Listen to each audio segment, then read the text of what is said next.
નમસ્કાર, ખૂબ સ્વાગત છે આપનું વીટીવી ન્યૂઝમાં મહામંથનની સાથે હું છું રાધા। મહામંથનમાં આજે ચર્ચા કરવી છે આપણા સ્વાસ્થ્ય, પરિવાર અને ભવિષ્ય પર। તમારી થાળીમાં જે વસ્તુ પીરસાઈ રહી છે, જે પહોંચે છે, એ કેટલું સુરક્ષિત છે અને કેટલું સાચું છે। આપણે રોજ જે વસ્તુ ખાઈએ છીએ, આપણા બાળકોને જે વસ્તુ આપીએ છીએ, શું ખરેખર એ ખાદ્ય પદાર્થ છે કે પછી શરીરમાં ધીમે ધીમે ઉમેરાતું ઝેર? છેલ્લા કેટલાય સમયથી રાજ્યભરમાં અલગ અલગ જગ્યાએથી જે ખુલાસાઓ થઈ રહ્યા છે, જે કિસ્સાઓ સામે આવી રહ્યા છે, નકલી દૂધ બનાવતી ફેક્ટરી હોય, નકલી ઘી હોય, અખાદ્ય ડ્રાયફ્રૂટ હોય, કેમિકલથી તૈયાર થયેલું એ ફરસાણ, પનીર, આરોગ્ય માટે આ તમામ વસ્તુ જોખમી છે। આ બધી જ વસ્તુ ખુલ્લેઆમ બજારમાં વેચાઈ રહી છે। સાબરકાંઠાના પ્રાંતિજ તાલુકાની વાત કે જ્યાં સલાલ ગામમાં પોલીસે અને આરોગ્ય વિભાગે દરોડા પાડ્યા અને સૌ કોઈને ચોંકાવી દીધા। સત્યા ડેરી પ્રોડક્ટ આ ફેક્ટરી ધમધમી રહી હતી, જેની રોજ 1700 થી લઈ 1800 લીટર નકલી દૂધ અને છાશનું ઉત્પાદન થતું હતું। એ વેચાઈ જતું હતું, જેમાં ઉપયોગ થતો ડિટર્જન્ટ પાવડર, યુરિયા ખાતર, પામોલિન તેલ, સોયાબીન તેલ, કોસ્ટિક સોડા, દૂધ પાવડર, આ બધી વસ્તુ ભેળવી અને દૂધ તૈયાર કરવામાં આવતું હતું। આ દૂધને તાજા અને ગોલ્ડ મિલ્ક જેવા નામો આપી આકર્ષક પેકેજિંગમાં પેક કરી અને ગુજરાતભરમાં વેચવામાં આવતું હતું। નેટવર્ક એ સાબરકાંઠા, અરવલ્લી અને રાજ્યના અલગ અલગ જિલ્લાઓ સુધી ફેલાયેલું હતું। 4 આરોપી ઝડપાયા છે, પરંતુ સવાલ એ થઈ રહ્યો છે કે આટલા સમયથી ધમધમી રહેલી આ ફેક્ટરી, આ પહેલા તો કેટલાય લોકો સુધી આ નકલી દૂધ પીરસાઈ ચૂક્યું હશે। ત્યારબાદ વાત કરીએ સુરતની કે જ્યાં દિવાળી પહેલા નકલી ઘીનું આખું મહાકૌભાંડ સામે આવ્યું હતું। એસઓજીએ 3 ફેક્ટરીમાંથી 10,000 કિલોથી વધારેનો ઘીનો જથ્થો જપ્ત કર્યો હતો। સુરતના લસકાણામાં 856 કિલો સોયાબીન અને વેજીટેબલ ઓઇલનો જથ્થો મળી આવ્યો હતો। અમદાવાદની વાત કરીએ, અહીંયાથી પણ ચોંકાવનારા કેટલાક કિસ્સાઓ સામે આવ્યા છે, જેમાં અમદાવાદમાં 3 ટન અખાદ્ય કાજુ ઝડપાયા અને મોટા ભાગના કાજુ રેસ્ટોરન્ટમાં સપ્લાય કરવાના હતા। એ સડેલા, એ જીવાતવાળા માનવ ઉપયોગ માટે કાજુને ફરી પેક કરી આ બજારમાં વેચવામાં આવતા હતા, એ રેસ્ટોરન્ટમાં જતા હતા। અંદાજે 3000 કિલો જેટલું ઝેર લોકો સુધી પીરસાતા અટકી ગયું છે આ કાર્યવાહી બાદ। પરંતુ અહીંયા પણ એ જ સવાલ થઈ રહ્યો છે કે આ પહેલા તો કેટલી વસ્તુ કેટલી જગ્યા પર વેચાઈ ગઈ હશે, એનો કોઈ ચોક્કસ જવાબ નથી। મોરબીની પણ એ વાત કે જ્યાં ફરસાણની દુકાનો અને રેસ્ટોરન્ટમાંથી અખાદ્ય જથ્થો મળી આવ્યો। 29 જેટલી ફરસાણ અને રેસ્ટોરન્ટની સામે કાર્યવાહી કરવામાં આવી છે। 17 ધંધાર્થીને નોટિસ પાઠવવામાં આવી અને 5 લીટર જેટલા અખાદ્ય કલરનો આ બધી જગ્યાએથી નાશ કરવામાં આવ્યો। Bhaktinagar circle, chocolate room, Bhole Baba dairy farm જેવી કેટલીક જગ્યા પર કાર્યવાહી હાથ ધરાઈ છે, પરંતુ આ બધામાં અલગ અલગ કિસ્સા જે સામે આવ્યા છે, એમાં નફાની લાલચમાં કેટલાક લોકો નિમ્ન હરકતો કરી શકે એના આ કિસ્સાઓ છે। તમારા સ્વાસ્થ્ય માટે સારું સમજીને આપણે ઘી, પનીર, દૂધ આપણે લેતા હોઈએ છીએ, બાળકોને આપીએ છીએ। હવે એકવાર આ અરીસો જોઈ લો। સૌથી મોટો સવાલ એ થઈ રહ્યો છે કે આ જવાબદારી કોની? શું માત્ર દરોડા પાડી દીધા, આટલો જથ્થો પકડી લીધો, આટલા જથ્થાનો નાશ કરી દેવામાં આવ્યો, આ સમસ્યા ક્યારે અટકશે? સામાન્ય માણસ ખાય તો ખાય શું, એક સવાલ ઉઠી રહ્યો છે, કારણ કે આ નફો એ આપણા જીવને જોખમમાં મૂકતો એક આખું ષડયંત્ર કહી શકાય। પરંતુ આપણા જીવને જોખમમાં મૂકી રહ્યા છે એ રાક્ષસોને પહેલા જ ડામવા પડશે। એના પર એટલી કડક કાર્યવાહી કરવાની અહીંયા ખૂબ વધારે આવશ્યકતા થઈ રહી છે, કારણ કે હોશે હોશે રેસ્ટોરન્ટમાં જઈ અને આપણે જે પંજાબી ખાઈએ છીએ એની પાછળની વાસ્તવિકતા શું છે? જે દૂધ, ઘી, પનીર આ બધી વસ્તુને હેલ્ધી સમજીને લઈએ છીએ, આપણા બાળકોને આપીએ છીએ, ઘરમાં બીમાર વૃદ્ધ હોય તો એમને આપીએ છીએ કે થોડું હેલ્થ માટે આ બધી વસ્તુ સારી રહી, પરંતુ આ વાસ્તવિકતા શું છે? અરીસો અમે આપને બતાવી રહ્યા છે। રાજ્યભરના અલગ અલગ જગ્યા પરથી કિસ્સાઓ સામે આવ્યા છે। એટલે અહીંયા સવાલ એ થઈ રહ્યો છે કે ચારેય તરફ નકલીની ભરમાર। હવે જો જમીનમાં કંઈક વસ્તુ વાવવી હશે તો નકલી બિયારણ, નકલી ખાતર, એ જમીનમાંથી ઉગશે એટલે એની ગુણવત્તા કેવી હોય આપણને સૌ કોઈને એનો અંદાજ આપણે સૌ કોઈ લગાવી શકીએ। જો કઈ વસ્તુ જમવાની, આરોગવાની હોય તો એ પણ નકલી, એમાં પણ આટલી હદે ભેળસેળ થઈ રહી છે। પછી એને ઉત્તમ ગુણવત્તાનું પેકેજિંગ કરી અને લોકો સુધી પહોંચાડવામાં આવે અને ત્યારબાદ તમે બહાર નીકળો છો, બીમાર પડો છો અને આમાંથી બહાર નીકળવા માટે જાઓ છો તો નકલી ડોક્ટર પણ મળી રહે છે। એટલે આજે નકલી આખી ભરમાર છે, આખી જે છે। સિનિયર ફિઝિશિયન ડોક્ટર યોગેશભાઈ ગુપ્તા આપણી સાથે જોડાયા છે। અતુલભાઈ સોની, નિવૃત્ત ફૂડ એનાલિસ્ટ આપણી સાથે જોડાયા છે, ગૃહિણી છે જીમી ગાંધી આપણી સાથે જોડાયા છે, અને ફૂડ ઇન્ફ્લુએન્સર કપિલભાઈ જોશી આપણી સાથે જોડાયા છે. આપ સૌનું ખૂબ સ્વાગત છે મહામંથનમાં. શરૂઆત મારે જીમીજી આપનાથી કરવી છે. અલગ અલગ જગ્યા પરના કિસ્સાઓ આપે સાંભળ્યા. જીમીજી, અવાજ આવી રહ્યો છે આપના સુધી?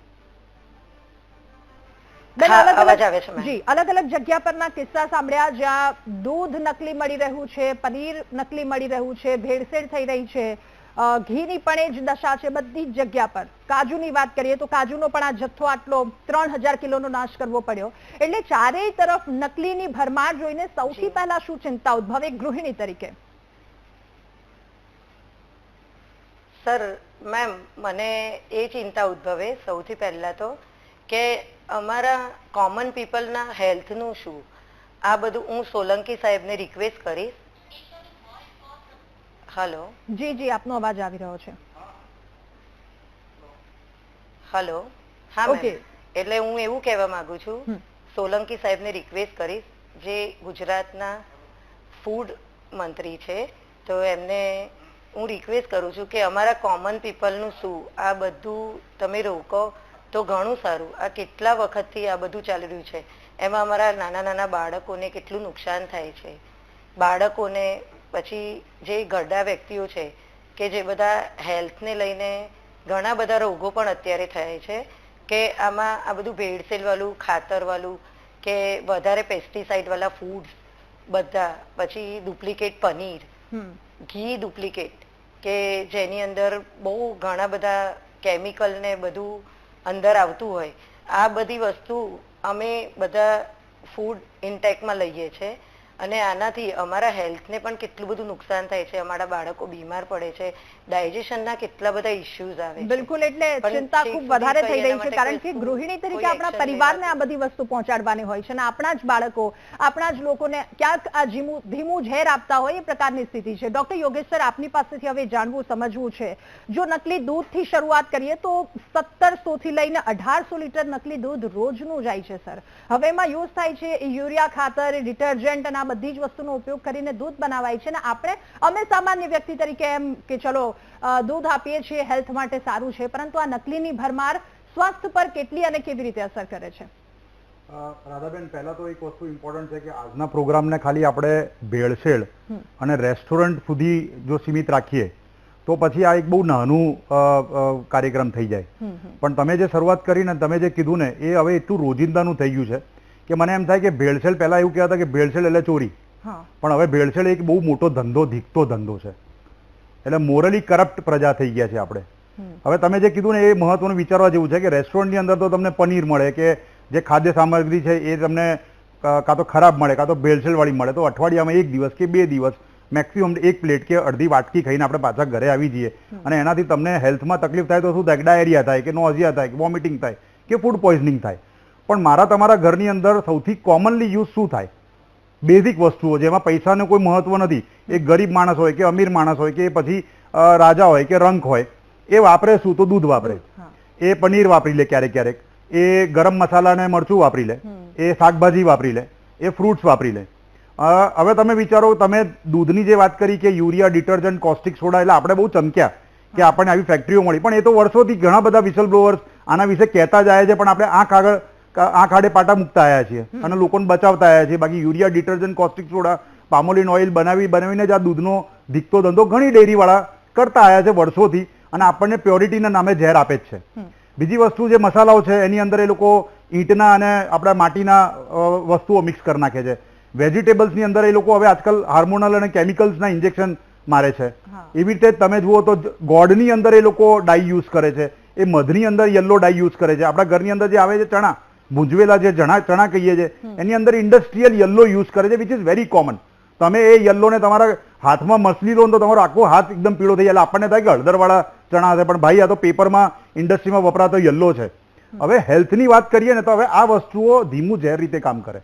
મારા બોડીમાં જ્યારે આ વસ્તુઓ એન્ટર થાય અને હું દરરોજ એને આરોગું તો એનાથી થાય શું કે ધારો કે યુરિયા, ડિટર્જન્ટ એ બધું જાય તો ઇનિશિયલી તમને પેટની અંદર પ્રોબ્લેમ આવે, કે ઇરિટેશન આપે, ઉલટી, ઉપકાર એ બધું આપે. પણ દરરોજ લઉં એટલે મારું લીવર અને મારું કિડની સહેજે ડેમેજ થઈ જાય. એની જે દીવારો છે, એની જે આખી જે પડ છે એ બધા બળી જાય.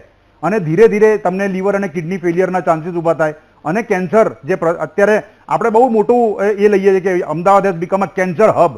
તો કેન્સરના પેશન્ટો આવ્યા ક્યાંથી? સડનલી તો ઊભા નથી થઈ ગયા ને. આપણે ઘણી વખત કોવિડ પર ધામો મૂકી દઈએ કે કોવિડ પછીથી કેન્સર વધી ગયા, પણ ભાઈ આ તો આપણા ખોરાકના કારણે કેન્સર વધી રહ્યા છે.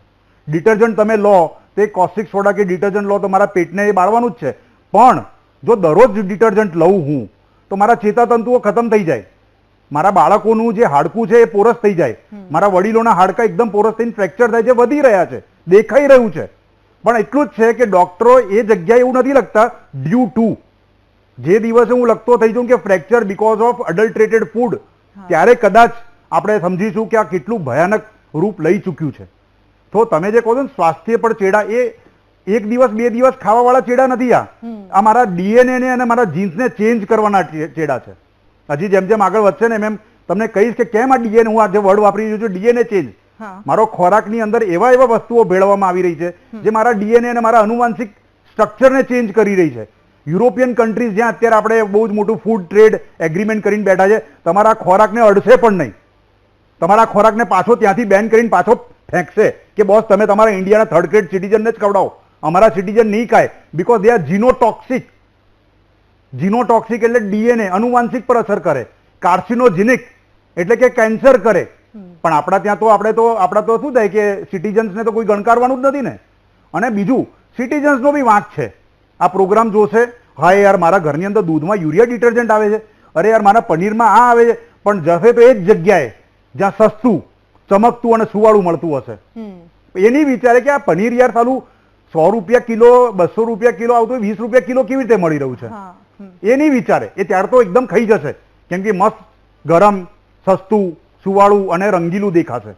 સો આ બધો પ્રોબ્લેમ મોરલી કરપ્ટ ઇસ્યુનો છે. આને જેટલું સિરિયસલી લેવામાં આવે એટલું સારું. બાકી યુવાન દેશ છે, વડીલો સુધી નહીં પહોંચી શકીએ આપણે. બિલકુલ સાચી વાત છે. જે અરીસો છે, જે વાસ્તવિકતા છે એ સર આપણને બતાવે છે. અને બીજી એક વસ્તુ આપણી તરફથી પણ હોય છે. ચલો બહાર ખાવાનું છે તો આપણે તરત જ અઠવાડિયામાં એકાદી વાર ખાધું, પરંતુ શું કરી રહ્યા છે? સસ્તું ને સારું હંમેશા માંગતા આપણે. શું પોસિબલ છે ખરેખર સસ્તું અને સારું બંને એક સાથે મળે? અતુલ સર, આપની પાસે જે દરોડા પાડવાની કેટલાય સમયથી ઘટનાઓ આવે છે, વડોદરામાં માવાનો નાશ કરવામાં આવે, સુરતમાં નકલી ઘી, નકલી પનીર 6 મહિના પહેલા પકડાયું હતું, ફરી 6 મહિના પછી એ જ આખો કારસો શરૂ થાય છે. અહીંયા દરોડા પાડવામાં આવ્યા, અહીંયા આટલી કાર્યવાહી કરવામાં આવી, પણ એ જે લોકો આવા છે ભેળસેડિયાઓ, એ ડરતા નથી. 6 મહિના પછી પાછા બીજા આવે છે, અથવા તો એના પર જો કડક કાર્યવાહી કરવામાં આવી તો ત્રીજા આવીને ઉભા રહી જાય છે. આ ચેન બંધ નથી થતી. નહીં, બિલકુલ સાચી વાત છે. કારણ કે એ દિવસો દિવસ આ પ્રમાણ વધતું જાય છે અને આપણે ઓલ ઓવર ગુજરાતમાં જોઈ રહ્યા છીએ કે આ વસ્તુ કદાચ બહાર બી એટલું થઈ ગયું છે. તો આ જે તંત્ર જે કામ કરે છે એ તો કરે જ છે કે એનો કામગીરી છે એને કારણે તો આટલા પકડાય છે, પરંતુ હજુ એ સિવાય એનો વ્યાપ બહુ વધારે મોટો છે એવું લાગે છે કે જે લોકો આપણી વસ્તીના પ્રમાણમાં અને ખાસ કરીને અત્યારના સમયમાં બહારનું જે ખાવાનું પ્રમાણ વધી ગયું છે. એટલે જે રેસ્ટોરન્ટ છે, હવે રેસ્ટોરન્ટ જ્યારે આપણે ઘરમાં લાવતો હોઉં ત્યારે હું પર્ટિક્યુલર અમૂલનું દૂધ લાવું કે કોઈ હું પનીર લાવું કે ચીઝ લાવું તો બ્રાન્ડેડ લાવું, પણ જ્યારે રેસ્ટોરન્ટમાં આપણે જમીએ છીએ ત્યારે કઈ બ્રાન્ડનું વપરાય છે આપણે કઈ ખબર પડતી નથી. એટલે એ જે વપરાશ છે વધ્યું છે મોટા પાયે, તો કેટલાક જે આવા લેભાગુ તત્વો છે એ આનો લાભ લે છે અને એ લોકો આ જે ડુપ્લિકેટ જે દૂધની વાત છે એ તો ખરેખર બહુ ગંભીર વસ્તુ છે. ગુજરાતમાં તો આપણે અત્યાર સુધી આપણે કંઈક સાંભળતા હતા, દિલ્હી સાઈડ કે હરિયાણા સાઈડમાં આવો વસ્તુ સમાચાર આવતા હતા, પણ હવે ગુજરાતમાં પણ આ આટલા મોટા પાયા પર ચાલી રહ્યું હતું, તો એ આપણા માટે ખરેખર બહુ ગંભીર કહેવાય. અને જે એમાં સાહેબે જે વાત કરી, યોગેશભાઈ સાહેબે, કે જે કાર્સિનોજેનિક જે આ ડિટર્જન્ટ છે અને જે એમાં યુરિયા વપરાય છે, કારણ કે આ જે દૂધ બનાવે છે એ એકચ્યુઅલી દૂધ હોતું જ નથી. એને એ સફેદ પદાર્થ હોય જે દૂધ તરીકે વેચાય છે, અથવા તો દૂધમાં 50% 70% ભેળસેળ કરીને વેચવામાં આવે છે. તો આવા પદાર્થો જો આવે તો આપણે આરોગ્યને હાનિકારક થાય જ. બીજું સાહેબે વાત કરી કે જેનેટિકલી, એ બિલકુલ સાચી વાત છે. સૌથી વધારે સાહેબ આપણે ધ્યાન કહ્યું કે જે પેસ્ટિસાઇડ રેશિયોનો પ્રોબ્લેમ છે, પેસ્ટિસાઇડ રેશિયો એટલા પ્રમાણમાં આપણે જે આરોગી રહ્યા છીએ, જો એના પર બી આપણે યોગ્ય રીતે પગલાં લેવાશે ત્યારે જ એને આપણે થોડું આપણે સેફ થઈ શકીશું. બિલકુલ. અને સર, આપે બીજી એક વાત કરી કે કોઈ પણ વસ્તુ જો લેવા જઈએ તો બ્રાન્ડેડ વસ્તુ છે કે નહીં એનું ખાસ ધ્યાન રાખવું. હવામાં પહોંચવું ક્યાં? જો બ્રાન્ડેડ વસ્તુ લઈને લેવા માટે જઈએ છે બજારમાં તો પાછું એમાંય નકલી છે. એ આખી બ્રાન્ડ કે જેનું નકલી લોકો આખું એ બધું બનાવી દે છે ને એટલા પૈસા ઠગવા માટે બેઠા હોય છે બજારમાં. એટલે અહીંયા લોકો સામાન્ય વ્યક્તિ ક્યાંય નથી પહોંચી શકતા. સામાન્ય વ્યક્તિની સ્વાભાવિક રીતે મર્યાદા હોય છે. એને તો એ પોતાના રોજિંદા કામગીરીમાં ઉપરાંત પોતાના વ્યવસાયમાંથી કે ધંધામાંથી એનું આપણે અપેક્ષા રાખીએ કે ભાઈ આ બધું એ સામાન્ય લોકો કરશે તો આપણે શું કરીશું. તો એ તંત્રની બી જવાબદારી છે અને તંત્ર એનામાં કામ કરે છે. હજુ વધારે સારી રીતે કરવું જોઈએ, જેથી શું થાય કે અને દાખલા બેસે એવું સજાઓ થાય. જ્યાં હજી આ જ્યારે એનું લોજિકલ એન્ડ સુધી પહોંચે. આપણે જે કહ્યું કે લેવાય છે, પગલાં લેવાય છે, સેમ્પલ લેવાય છે, નાશ થાય છે, પણ એના લોજિકલ એન્ડ સુધી એટલે કે જેની સજાઓ થાય અને એ સજા થતી દેખાય, ન્યાય થયો અને ન્યાય થયેલું દેખાય, ત્યારે પછી જ્યારે એક દુકાનના આપણે બાજુના કોઈ દુકાનમાં ને જેલમાં જાય તો બીજા 10, 20, 25 દુકાનવાળા એ ચકી જાય કે ભાઈ આવું કરવાથી આપણે જેલ થાય છે. તો એ ન્યાય ઝડપી મળે અને ઝડપી આ ન્યાય થાય તો જ આનું થઈ શકે. ઓકે કપિલભાઈ, હવે આપની પાસેથી જાણવું છે, ફૂડ ઇન્ફ્લુએન્સર એટલે કેટલીક રીલ, આપના વિડીયો જોઈને યુથ એક ઇન્સ્પાયર થાય છે કે ચલો અહીંયા આ બધી વસ્તુ સારી મળે છે, ત્યાં જઈએ. આપ શું ખાસ ધ્યાન રાખો છો અને છેલ્લા કેટલાય સમયમાં આપને શું ફરક દેખાયો છે? અલગ અલગ જગ્યાએ જાઓ છો, ફરો છો, કેવી ગુણવત્તાવાળી વસ્તુ ઉપયોગ કરવામાં આવે છે અને હાઇજીન જ્યાં વધારે રાખવામાં આવી રહ્યું છે, બહારનું અંદરનું એ બધું દ્રશ્ય, એ ગ્રાઉન્ડ રિયાલિટી શું હોય છે? જી મેમ, બહુ અઘરી અત્યારની વાસ્તવિકતા છે. તમે બહુ સારી વાત કરી, સાહેબે પણ વાત કરી કે હવે એક તો છે ને મને એક વિચાર આવ્યો કે અત્યારે ટોબેકોના પેકેટ ઉપર લખ્યું હોય છે કે કેન્સર થાય એમ છે, ચેતવણી છે, છતાં લોકો ખાઈ પીવે છે. તો આ વસ્તુ તો કેમ જાગૃતતાથી વિચારી શકશે, જોઈ શકશે? એટલે આ બધું છે, ચીઝ, પનીર, કેટલી બધી વસ્તુમાં અત્યારે ભેળસેળ આવે છે. જેમ સરે વાત કરી એમ કે તાત્કાલિક ધોરણે એના ઉપર કાંઈ પગલાં લેવાય, એમને જેલ થાય તો આજુબાજુવાળા 10 વેપારીઓ વિચારશે. અને આમાં કેવું છે કે આપણે ભારત દેશ સ્વસ્થ બનાવવો હોય, ચોખ્ખો કરવો હોય ને તો પેલા આપણું આંગણું વાળવું પડે. એટલા માટે હવે આપણા ઘરથી જ આપણે શરૂઆત કરીએ. એક આપણો સમાજ જ પેલા સુધારીએ કે જ્યાં ત્યાં ગમે ત્યાં આપણે જે બાભલિયાઓની કહેવત હતી ને કે જ્યાં ત્યાં જ્યારે ત્યારે કઈ ખાવું નહીં. એટલે આ બધી કહેવત એક અમસ્તી નહોતી, એમ કે આ એને ખબર હતી કે આ ભવિષ્યમાં કઈ બાજુ વળશે. આમ હાસ્યમાં કે પેલા છે ને લોકો જાતા બહાર ને જમતા ઘરે, હવે ઊંધું થઈ ગયું છે. એટલે આવું બધું છે. અને હું પાછો રાજકોટ થી બિલોંગ કરું છું, એટલે રાજકોટમાં તો અહીંયા નિયમ છે કે રવિવારે તો બહાર જ હોય. એટલે ખૂબ જ ધ્યાન રાખવા જેવું છે. અને મને કૃષ્ણદેવની એક કવિતા પણ યાદ આવે છે કે લીમડાને આવી ગયો તાવ, લીમડાના દાદા કે જાવ હજી ફાસ્ટ ફૂડ ખાવ, કે ટી શર્ટ ને જીન્સ વાળી માંજરી બિલાડી કે આપણને દૂધ નહીં ફાવે, પિઝા ને બર્ગર ની આખી આ પેઢીને રોટલી ને શાક ક્યાંથી ભાવે, વર્ષોથી બોટલમાં કેદી થઈ સડતા ને પીણા ને પીવો ને પાવ, જાઓ હજી ફાસ્ટ ફૂડ ખાવ. એટલે કવિઓએ પણ આ જે ફાસ્ટ ફૂડ નો મામલો છે એના ઉપર ટકોર કરીને કીધું છે કે કદાચ મારી કવિતાથી 4-5 લોકોમાં ફેર આવે તો એ મારી કવિતા સાર્થક થઈ ગણાય. એટલે આવું વિચારીને પણ કવિઓએ બધા જ લોકોએ એક ટકોર કરી છે. પણ સમાજ જો એના ઉપર થોડોક ઊંડું ઉતરીને થોડુંક ધ્યાન આપે, અને તમે કીધું ગ્રાઉન્ડ રિયાલિટી, તો ઘણી જગ્યાએ એવી રીતનું હોય છે. અત્યારે એવો નિયમ પણ છે કે રસોડામાં જઈને તમે ચેક કરી શકો. તો ઈ ક્યાંક ને ક્યાંક આપણે ઈ બધું મિસ કરીએ છીએ કે આપણે જતા નથી. તો એકવાર આપણે પણ એવી રીતે જોવું જોઈએ. અને એટલે આવું બધું છે. બીજું જણાવશો જી આપ? કપિલભાઈ, એક સવાલ એ પણ કે આપ કોઈ વિડીયો અથવા તો કોઈ જગ્યા પરનું ફૂડ લોકોને સજેસ્ટ કરી રહ્યા છો, તો પહેલા તમે શું ધ્યાન રાખો છો? જી, એટલે આમ તો છે ને મારું હોમ ઇન્ફ્લુએન્સર તરીકેનું કામ છે, કન્ટેન્ટ ક્રિએટ કરવાનું. ફૂડની બહુ જાહેરાત મારે રેર હોય છે, ક્યારેક કદાચ મહિનામાં કે 2 મહિનામાં એકાદી વાર. ઓકે, ડોક્ટર નિકુલભાઈ પટેલ, હવે આપની પાસે. નિકુલભાઈ, એક સવાલ એ થઈ રહ્યો છે કે ઠેર ઠેર ગુજરાતમાંથી જો કોઈ જગ્યા એવી બાકી નહીં હોય જ્યાંથી આવું નકલીની ભરમારો નહીં પકડાતી હોય, કોઈ વસ્તુ એવી બાકી નહીં હોય જે નકલીમાં સામેલ નહીં હોય. ચારેય તરફ આટલી બધી વસ્તુ આટલા બધા સ્તરે પહોંચી ગઈ છે, લોકો સુધી જાય છે, ઘર ઘર સુધી પહોંચે છે. એટલે આપણે ક્યાંક તો નિષ્ફળ રહ્યા છે.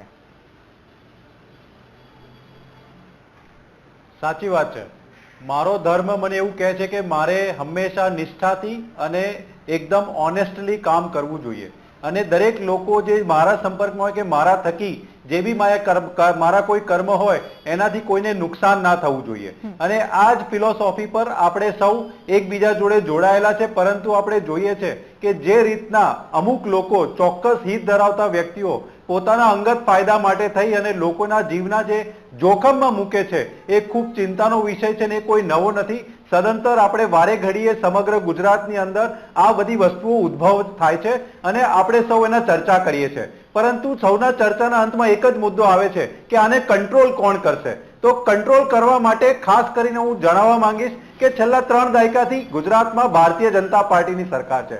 સ્વાસ્થ્ય એ દરેક નાગરિકનો અધિકાર છે અને એમને સારું અને સ્વસ્થ ભોજન મળે એની સુનિશ્ચિતતા કરવાની જવાબદારી બી સરકારની છે. આપણી વચ્ચે ગૃહિણી હતા, એમણે બી કીધું કે કઈ રીતની એમની ચિંતાઓ છે. ડોક્ટરે કીધું, ત્યાર પછી ઇન્ફ્લુએન્સરે બી કીધું અને આપણે સૌ સમજીએ છીએ. તો મારે જાણકારી સૌને આપવી છે કે આપણે કોઈ એવી વ્યવસ્થા પ્રસ્થાપિત કરીએ, સરકાર એવો કોઈ કાયદો લઈને આવે કે કોઈ બી નાગરિક કોઈ બી જગ્યાનું ફૂડ ક્વોલિટી માટે ચેક કરવા માટે લઈને આવે અને લેબોરેટરીમાં આપે, એને મફત તપાસ થાય અને એને જો ફૂડ ક્વોલિટી ડિફોલ્ટ થાય તો એના પર જે બી સજાની જોગવાઈ હોય એ તાત્કાલિક કરવામાં આવે તો આનો વ્યાપ આપણે વધારી શકીશું. બાકી સરકારી તંત્ર પોતાની ગતિએ જે કામગીરી કરે છે એમાં કશે ને કશે કોઈને કોઈ સમયે કોઈ પકડાય છે, પરંતુ એમાં ઉદાહરણરૂપ દાખલા જે ચમરબંધીઓને જેલ ભેગા કરવાની જે વાત મારા પેનલ મેમ્બરમાં બી કરી રહ્યા હતા એ ચોક્કસ વાત છે. કારણ કે ફક્ત ને ફક્ત એને જથ્થાને સીઝ કરવો, એને લોક કરવું ત્યાં સુધીની સીમિત નહીં, પરંતુ દૂધ જેવી જે પૌષ્ટિક વસ્તુ છે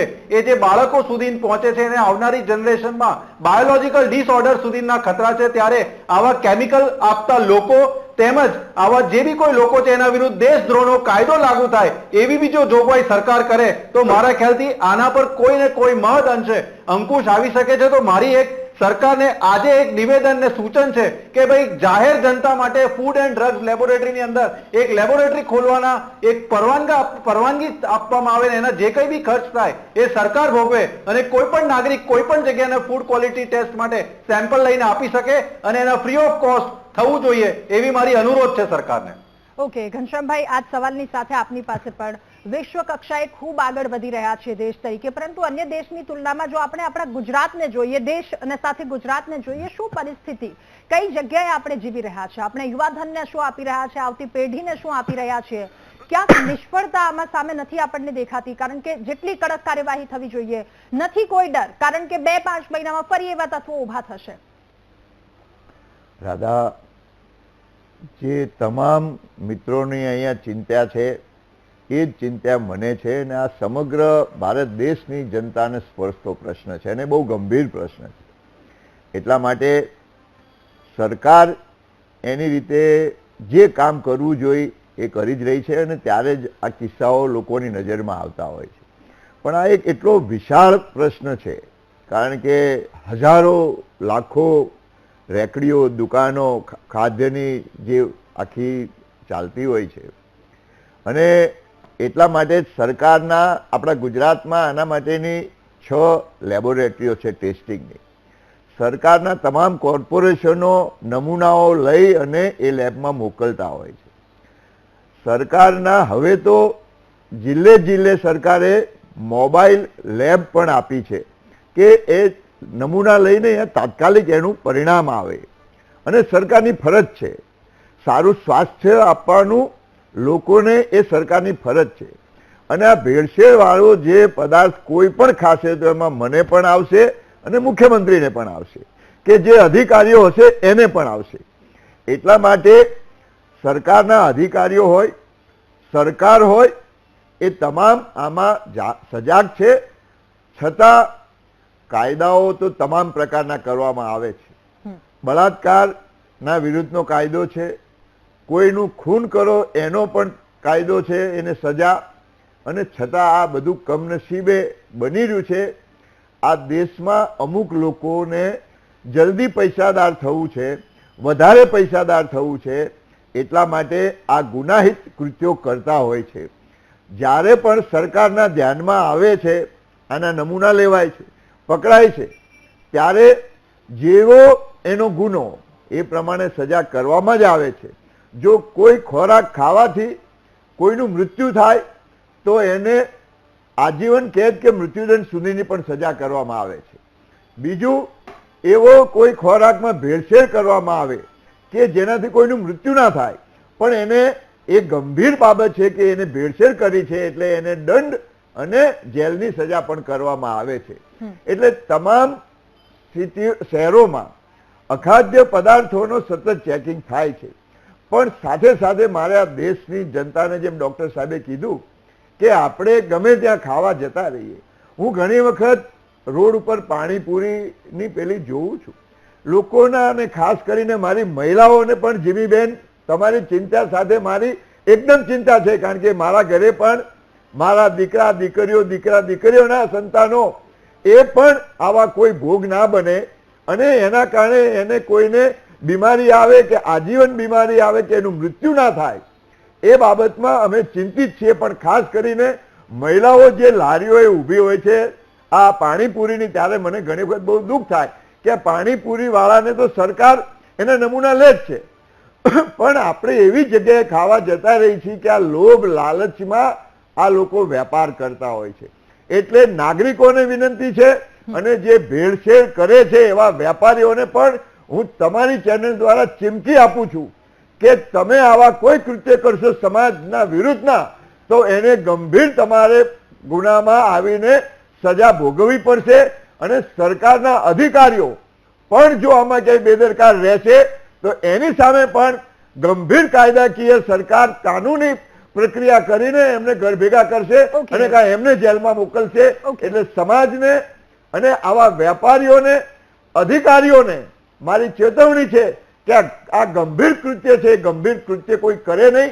અને સરકાર જાગૃત રીતે જ્યાં જ્યાં વધારેમાં વધારે સરકાર આ બાબતમાં જાગૃત રહીને આવા કૃત્યો ના થાય, આવા નમૂનાઓ વધારે લઈને એની તપાસ થાય અને વધારે લેબ હજુ પણ રાજ્યોમાં થાય એવી મારી સરકારને પણ વિનંતી છે. એટલે આવું નિકુલભાઈ, પણ જન સુધી આ જાગૃતિ પહોંચાડવી ખૂબ વધારે આવશ્યક છે. એને લઈને શું કોઈ આગળ કાર્યવાહી, એને લઈને કોઈ પગલાં કરવામાં આવી રહ્યા છે? કેમ કે જો એક સામાન્ય વ્યક્તિ કે જેને ખબર હોવી જોઈએ, કોઈ પણ એડવર્ટાઇઝમેન્ટ ચલો આપણે લઈ લઈએ, વારંવાર એકની એક વસ્તુ બતાવીને લોકોને એમ તો થાય ચલો આ એકવાર પ્રોડક્ટ યુઝ કરીએ, શું એટલું ઇઝીલી એટલી જ માહિતી આપણે સામાન્ય લોકો સુધી આ વાતને લઈને ન પહોંચાડી શકીએ કે તમારી આજુબાજુ જો આ બધી વસ્તુ વેચાઈ રહી છે તો તમે આવી રીતે કમ્પ્લેન કરી શકો? એક સામાન્ય વ્યક્તિને કેવી રીતે ખબર પડે કે આ કમ્પ્લેન આવી રીતે કરી શકાય, આ વસ્તુ અહીંયા ઉગી રહ્યું છે તો આને ડામી શકાય? નિકુલભાઈ, આપની વાત. હા, જે રીતના ભારતીય જનતા પાર્ટીના પ્રવક્તા શ્રીએ સ્વીકાર્યું કે આખા ગુજરાતમાં 6 લેબોરેટરીઓ છે, ઇટસેલ્ફ દર્શાવે છે કે 6 કરોડથી વધારે ગુજરાતની જનતા છે, 1 કરોડ જનતા દીઠ 1 લેબોરેટરી ગુજરાતમાં છે. કેટલું વ્યાજબી છે? 3 દાયકાથી તમે જોઈ શકો તો આ ગુજરાતની અંદર ભારતીય જનતા પાર્ટીની સરકાર છે અને તેઓ પ્રજાને એક સ્વસ્થ ભોજન આપવા માટે એક ફૂડ ટેસ્ટિંગ લેબોરેટરી બી સારી રીતે નથી સ્થાપિત કરી શકતા. 3 લાખ કરોડથી બી વધારે વાર્ષિક બજેટ હોવા છતાં પણ આજે આપણે લોકોને સ્વાસ્થ્ય સારી રીતે ખાવાનું આપી ન શકતા. મારી સરકારને તમારા થકી એક વિનંતી છે કે આ ફૂડ એન્ડ ડ્રગ લેબોરેટરી, જે ટેસ્ટિંગ લેબોરેટરી છે, એનો વ્યાપ વધારવામાં આવે. પ્રજા માટે એવી પોલિસી ડિઝાઇન કરવામાં આવે કે કોઈ બી જનતા કોઈ બી સેમ્પલ ગમે ત્યારે જઈને સબમિટ કરે. સબમિટ કર્યા પછી એના પરની જે કાર્યવાહી છે એ ત્વરિત કરવામાં આવે જો એના પર કોઈ પણ જાતના સેમ્પલ ફેલના ગુના નોંધાય છે.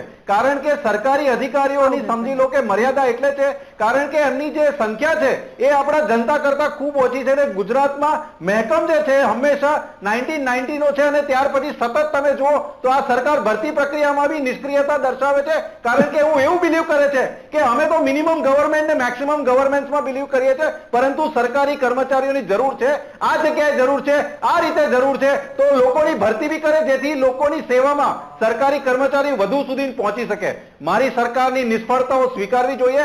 લોકો પાણીપુરીને નહીં પણ હું કહું છું કે જે મોટા લોકો જે છે, જે ખાસ કરીને FSSAI ની અંદર આવા જે મોટા જથ્થાઓમાં મોટી કંપનીઝ એ લોકોને પકડીને જો આપણે ત્યાં ટેપ કરવામાં આવશે, એવા મોટી માછલીઓને સજા કરવામાં આવશે, ચમરબંધીઓને છોડવામાં નહીં આવે તો ઘનશ્યામભાઈ, કદાચ એટલે એક ગુજરાતના સવાલ સામાન્ય લેબની સંખ્યાને જનતાને લઈને ચોખ્ખું સવાલ થઈ રહ્યો છે. ખાવાનું બીજો મળશે. સવાલ વારંવાર એ પણ પૂછાતો હોય છે કે લેબ ચલો રિપોર્ટ લઈ ગયા છે, આ બધી વસ્તુ ચકાસણી કરી, પણ રિપોર્ટ આવશે 15 દિવસ, ત્યાં સુધી તો આ બધો અડધો મુદ્દામાલ પૂરો થઈ ગયો હશે, લોકોના પેટ સુધી પહોંચી ગયું હશે, બીમાર પડવાવાળા બીમાર પડી ગયા હશે.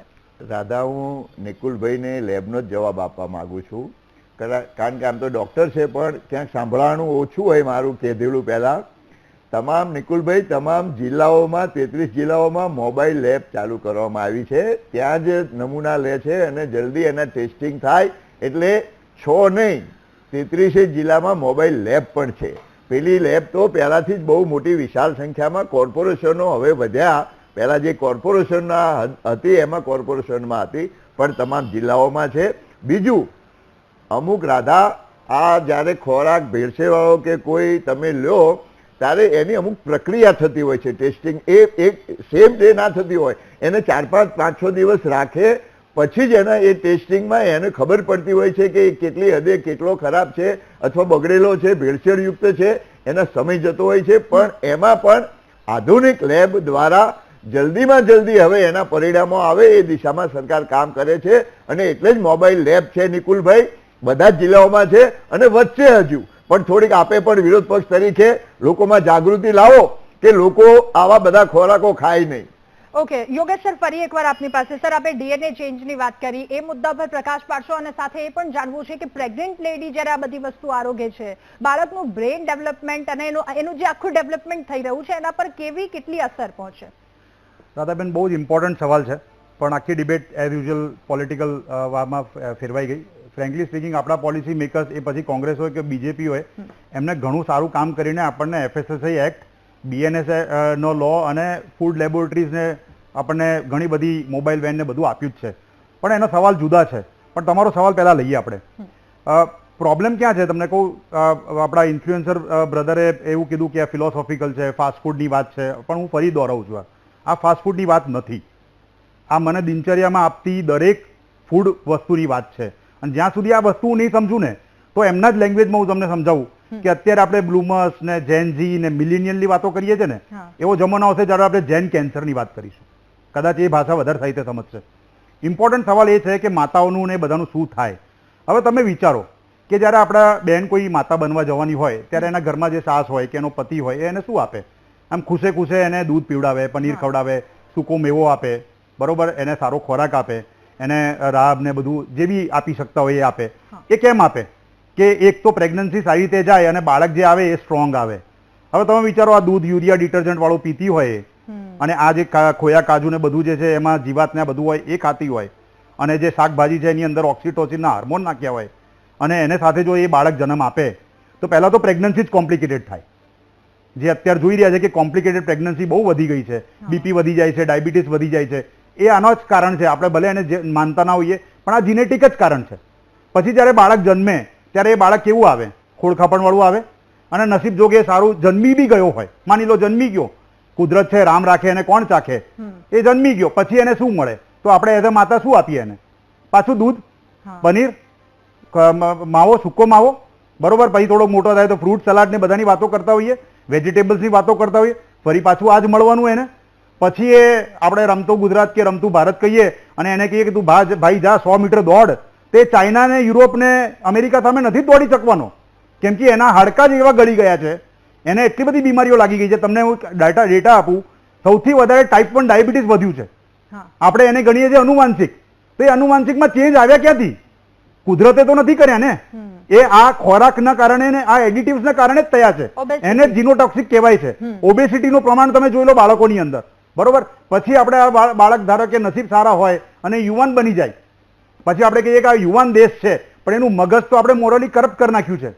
એ પછી સ્ટાર્ટઅપ ચલાવે કે MSME ચલાવે, એ બિચારો બીમાર જ રહેવાનો છે. એને કિડની, લીવર ને કેન્સરના જ પ્રોબ્લેમ થવાના છે. હવે વિચારો, જે હું આગળ તમને કહેવા જઉં છું, અનુવાંશિકની વાત કરું છું કે 2050 ની અંદર શું થવાનું છે આપણા દેશની અંદર. આજે અત્યારે 20 થી 40 વર્ષની ઉંમરના લોકો છે, એ 2050 ની અંદર આજથી 25 વર્ષ પછી 60 વર્ષની ઉપર જવાના ને, એટલે કે વડીલ બનવાના ને. એટલે મારો દેશ 50 નહીં તો 30 થી 40 કરોડનું વડીલોનો દેશ બનવું જોઈએ.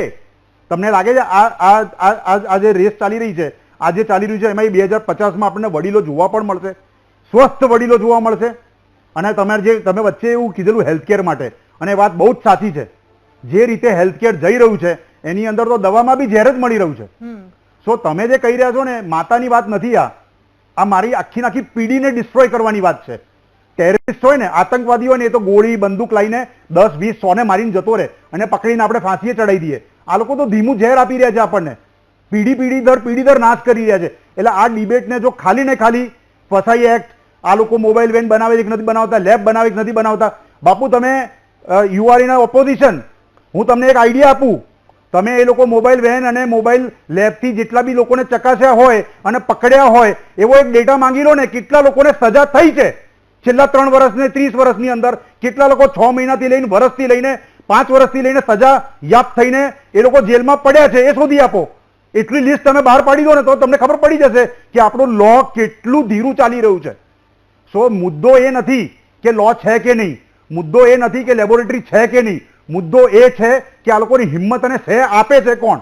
તો એ પ્રોફિટ, એ તમને જે આ જે વીક એન્ફોર્સમેન્ટ છે, વીક રેગ્યુલેશન છે, અને આપણી જે ધીમી જ્યુડિશરી છે એ. તો જ્યાં સુધી એ નહીં સુધારીએ ને, આ જે ક્રાઇમ છે ને રાધાબેન, આ ક્રાઇમ સામાન્ય ક્રાઇમ નથી. આ મારા જન્મેલા બાળકથી લઈને મારા વડીલ જે મારા ઘરમાં છે ને એના સામે કૃત્યુ છે. એની સામે જો કડક પગલાં લેવામાં ના આવે તો નહીં ચાલે. BNS ની અંદર હું તમને એક માહિતી આપું. ફર્સ્ટ ટાઈમ આજે દૂધ પકડાયું એની અંદર સરકારે 10 કલમો લગાવી છે. અને એટલી બી નથી તારા શું છે, પોલીસે પકડી છે. ફસાઈએ પકડી હોય તો એ બિચારા જોડે તો કોઈ હાથ જ નથી. આપણા ત્યાં મ્યુનિસિપલમાં કામ કરનારા અધિકારી બેઠા છે, એમને ખબર છે કે જો એક વખત ફસાઈ એક્ટમાંથી કોઈ પકડાય ને તો એને તો ધારા નિયમો ફોલો જ કરવા પડે. એને અરેસ્ટ કરવાની કોઈ જોગવાઈ નહીં હોય. એને લેબોરેટરીમાં સેમ્પલ મોકલવું પડે, સેમ્પલમાં પોઝિટિવ આવે તો એની સામે કાર્યવાહી કરવા માટે સીલ કરે, પણ એની સામે જેલ મૂકવાની એની કાર્યવાહી ના કરી શકે ફસાઈ વાળો. એટલે એનો તો હાથ જ બંધાયેલા છે બિચારાના. પોલીસે પકડ્યા હતા ને એટલે BNS ની કલમ લાગી. BNS ની કલમ આજે વાંચીને આવ્યો હું કે મારે જાણવું હતું કે શું કલમો મૂકી છે એ લોકોએ. 123 ની કલમ મૂકી છે, સૌથી સારામાં સારી કલમ છે કે કમ્પ્લીટલી નોન બેલેબલ કોગ્નિઝન્સ છે આ, અને 10 વર્ષ સુધીની સજા છે. અને બીજી જે ઇમ્પોર્ટન્ટ કલમ મૂકી છે 54 ની કલમ મૂકી છે. સાહેબ અહીંયા બેઠા છે, એમને રિક્વેસ્ટ છે 54 ની કલમ વિશે વાંચશો તો એ એબેટર અને હેલ્પર માટેની છે કે જે લોકો એને સહ આપી, જે લોકો એને મદદ કરી, જે ત્યાં ઊભું હતું ને એને મદદ કરી રહ્યું હતું, જે એને લાયસન્સ આપવામાં મદદ કરી રહ્યું હતું, જે ચૂપચાપ એને લાયસન્સને કેન્સલ નહોતું કરી રહ્યું, જેને 15 દિવસ પહેલા આ જે કાજુનું તમને ફેક્ટરી મળી એમાં 15 દિવસ પહેલા જ ઇન્સ્પેક્શન થયું છે બેન. તો એ ઇન્સ્પેક્શન કરનાર એ બધા હેલ્પર ને એબેટરમાં આવે તો શું એ 54 ની કલમ એ લોકો પર લાગશે કે નહીં લાગે? એ સવાલ પૂછી શકે ને મારો ઓપોઝિશન પાર્ટી. ના કે એ લેબોરેટરીનું પૂછે. લેબોરેટરી તો બની જ છે, મોબાઈલ વેન તો બન્યા જ છે, પણ as an opposition they should ask this type of questions કે બાપુ આ લોકોને સજા થશે ક્યારે થશે, થઈ છે કેટલાને, અને 10 વર્ષ સુધી એ કન્ટિન્યુ રહેશે કે કેમ? અને એક્ઝેક્ટલી. અને એના પછી ધારો કે સજા થઈ પછી એ ભાઈ તો બીજું પોતાના કોઈ પણ બાળકનું કે કોઈનું માતા પિતાનું નામ લઈને બીજી ફેક્ટરી ઉભી કરી નાખે છે. એ જે માણસે આ જે સત્યા ડેરી વાળો છે એને પૂછો કે એના બાળકને એની ઘરમાં કોઈ માતા હોય કે એ જે પ્રેગ્નન્ટ લેડી હોય એને આ દૂધ પીવડાવવાનો છે? આ જે કાજુ વાળો છે એ પોતાના ઘરમાં વડીલોને આ કાજુ ખવડાવવાનો છે? પણ નહીં, આપણે સવાલ નહીં પૂછીએ. આપણે ખાલી ને ખાલી મારા સ્વાસ્થ્ય જોડે છેડા કરીશું, મારી આસ્થા જોડે છેડા કરીશું. દિવાળી ને હોળીમાં મને શીશીઓની અંદર અને ગ્લાસની અંદર કાજુ ને બધું ભરીને આપી દે છે. 10 દિવસે કાજુ ના ખાશો તમે બેન. 10 દિવસની અંદર ઈયળ અને એની અંદર જાનવર, એની અંદર જીવાત ના આવી જાય ને તો મારું નામ બદલી નાખજો. એની અંદર સ્મેલ ના આવે ને કાદવ કીચડની તો મારું નામ બદલી નાખજો. પણ ના.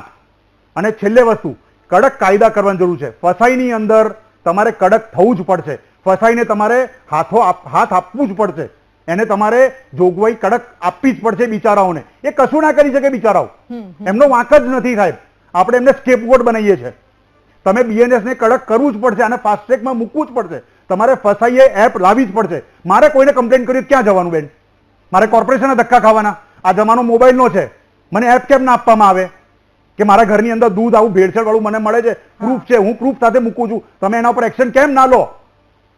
એટલે એ જ સવાલ મેં પૂછ્યો હતો ઘનશ્યામભાઈને કે ઘનશ્યામભાઈ આપણી પણ જવાબદારી હવે એટલી નથી લાગી રહી? આ બધા કિસ્સાઓ સામે આવી રહ્યા છે કે જે રીતે કોઈ પણ સાબુ શેમ્પૂની જે એડવર્ટાઇઝમેન્ટ ચલો એ પ્રાઇવેટ કંપનીની છે, પરંતુ એટલી વખત ચલાવે છે કે લોકોના મનમાં બેસી જાય છે. શું આવી એડવર્ટાઇઝમેન્ટ એટલી વખત ચલાવીને લોકો સુધી આ જાગૃતિ ન પહોંચાડી શકીએ કે આવી રીતે તમે કમ્પ્લેન કરી શકો, આવી રીતે તમે અહીંયા આ વ્યક્તિની સામે ફરિયાદ નોંધાવી શકો? એ દિશામાં પગલાં લેવા હવે વધારે આવશ્યક લાગી રહ્યા છે. ઘનશ્યામભાઈ, રાધા, ટેકનોલોજીના યુગમાં મેક્સિમમ હવે સરકાર પણ એ દિશામાં આગળ વધી રહી છે કે ટેકનોલોજીનો ઉપયોગ કરીને, જેમ ડૉક્ટર સાહેબે કીધું કે મોબાઈલમાં એપ કરીને પણ થાય, હવે આપણે FIR પણ મોબાઈલથી કરી શકીએ છીએ. એ રીતે જેમ જેમ આપણને ખબર પડશે કે ક્યાં ક્યાં શું કરવા જેવું છે, એ દિશામાં સરકાર આગળ વધી જ રહી છે. સરકાર આ ફૂડને જે એડલ્ટ્રેશન છે એને તો બહુ ગંભીરતાથી લેવાય છે અને ગંભીરતાથી લેવું જ જોઈએ. કેમ જેમ ડૉક્ટર સાહેબે કીધું એમ આતંકવાદીઓ કોઈને મારીને જતા રહે, એ જ આ આતંકવાદીઓ જ છે. જે ભેળસેળ કરે છે એ સમાજના મોટા આતંકવાદીઓ છે અને એને માટે સજાનું પ્રાવધાનો બધા જ છે. પણ ક્યાંક ને ક્યાંક કોઈ કાયદામાં, ક્યાંક આપણી આ લાંબી થોડી ક્યાંક ને ક્યાંક પ્રોસેસ, કારણ કે આ દેશની સંખ્યા એટલી છે અને લોકોની માનસિકતા ક્યાંક ને ક્યાંક ગુનાખોરી વાળી હોય આટલા બધા સંખ્યામાં, ત્યારે ગુનેગારો એટલા બધા વધી જાય છે ક્યાંક ને ક્યાંક. ત્યારે આ ન્યાય આપવામાં ક્યાંક ને ક્યાંક થોડોક સમય લાગે છે. પણ ન્યાય પદ્ધતિમાં પણ હવે સરકાર ફાસ્ટ ટ્રેક કોર્ટો કરે છે. તમે જુઓ કે એક મહિનામાં જેને રેપ કર્યો હોય એમને સજાઓ આપવામાં આવે છે. એ જ રીતે આ ગુનેગારોને પણ જલ્દીમાં જલ્દી સજા મળે, એટલે આખી ન્યાય પદ્ધતિમાં જલ્દી લોકોને ન્યાય મળે એ દિશામાં પણ સરકાર આગળ જઈ રહી છે.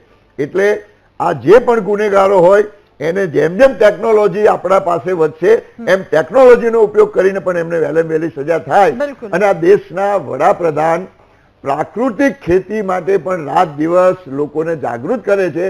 કારણ કે જે આજે દવાઓના કારણે ખેડૂતો વધારે પડતો ઉપયોગ કરે છે, ખાતરનો વધારે ઉપયોગ કરે છે, આ દેશનો વડાપ્રધાન એમ કહે છે કે તમે ખાતર ઓછા વાપરો, દવાઓ ઓછી વાપરી. આ રાજ્યના ગવર્નર રાત દિવસ પ્રાકૃતિક ખેતીનો પ્રચાર કરે છે.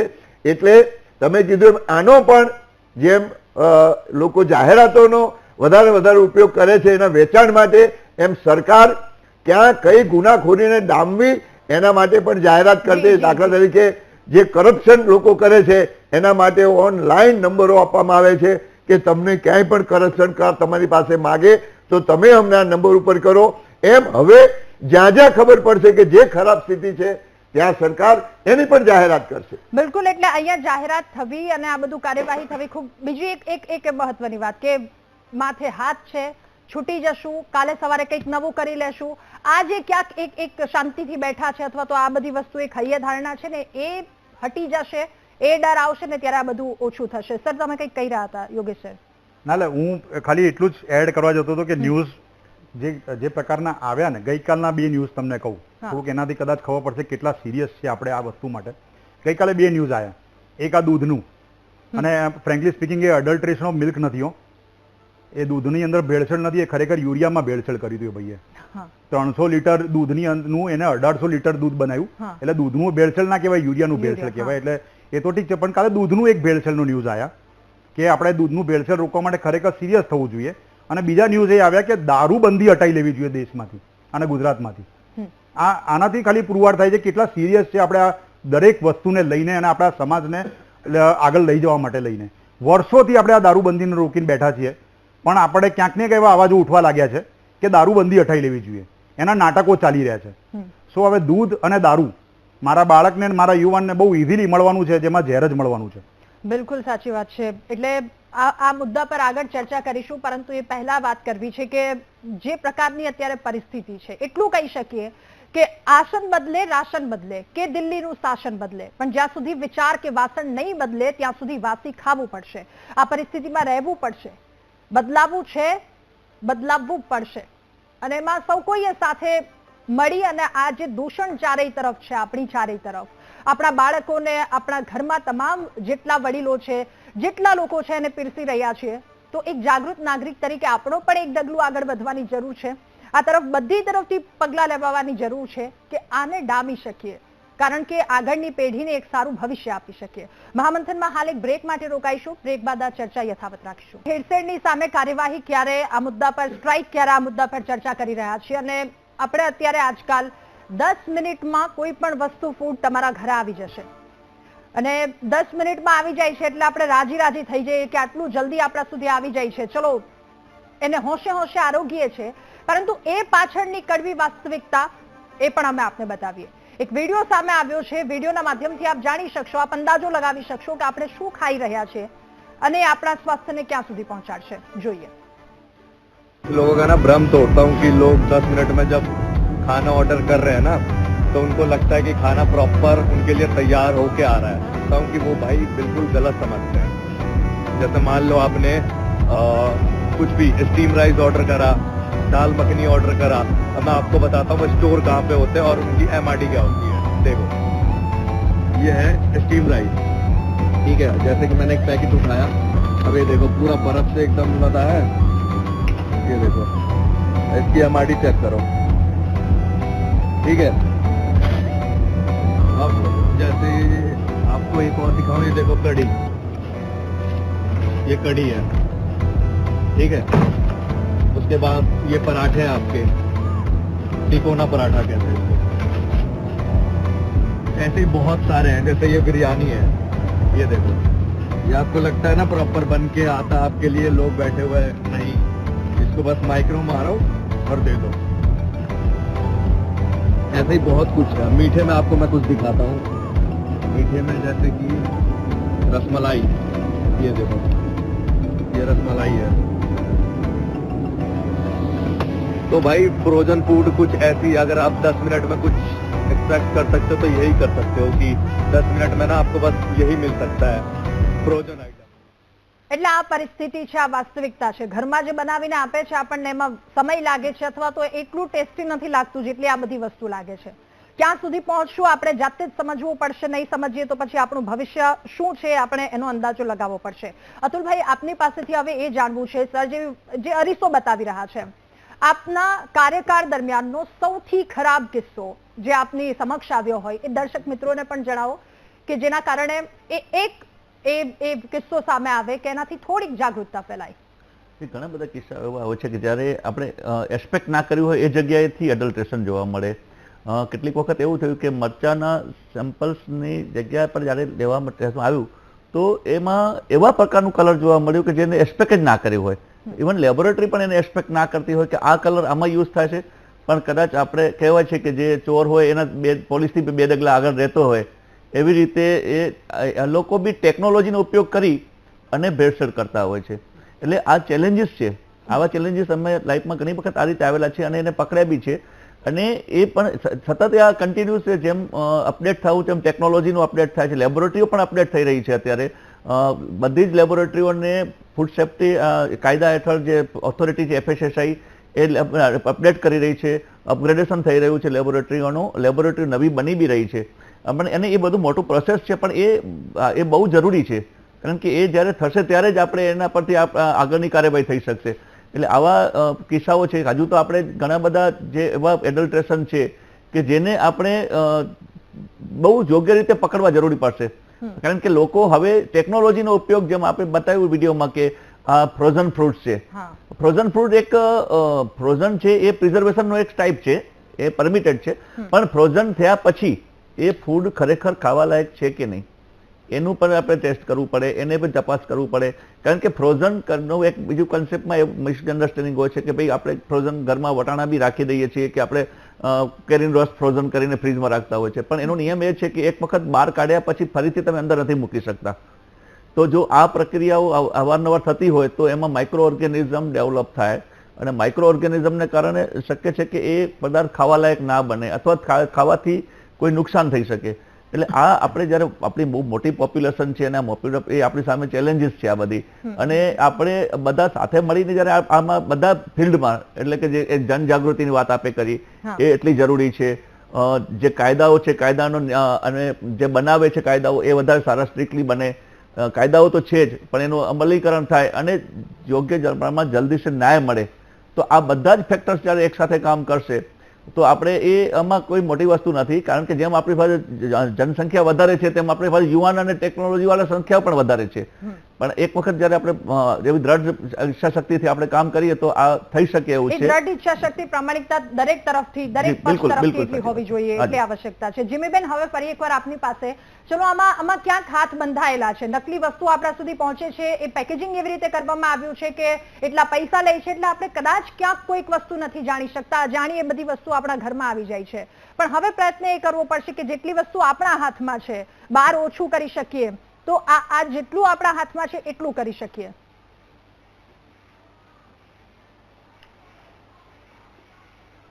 મેમ બરાબર કહો છો તમે, પર આમાં કેવું છે મેમ કે ચીઝ, પનીર ને એ બધી કોમન આઇટમ્સ છે, એટલે અમે જ્યાર સુધી અવેર થઈ શકીએ ત્યાર સુધી હું અવેર રહું છું ઘર માટે, કે હું બહારના કોઈ પણ ડેરી પ્રોડક્ટ ને એ બધું યુઝ નથી કરતી. પનીર પણ જાતે ઘરે બનાવું છું.